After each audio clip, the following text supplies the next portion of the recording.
Täna räägin sellest, mis asjad on täpid kitarri peal ja mille jaoks neid üldse vaja on. Tavaliselt tulevad pillid tehasest või meistri juurest niimoodi, et neil on siin ääre peal mingisugused täpid. Aga igal pillil need ei ole.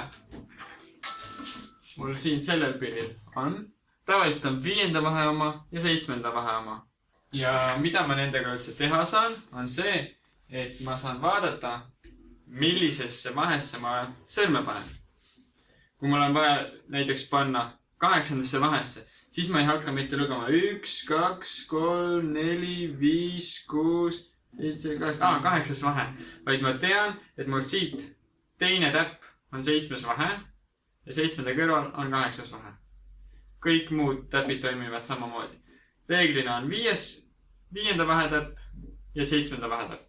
Mida teha, kui sul ei ole täppe?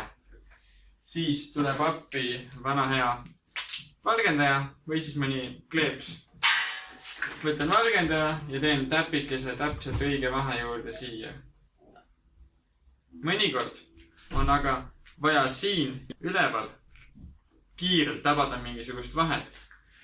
Aga siin kunagi ühelgi pillil automaatselt täppe ei ole peal. Samamoodi saan teha siia täppi. Ja kui ma pean tabama kiirelt, ma saan siit täpi abil ennast aidata. Ja tabamine on parem. Head harjutamist, näeme järgmine kord.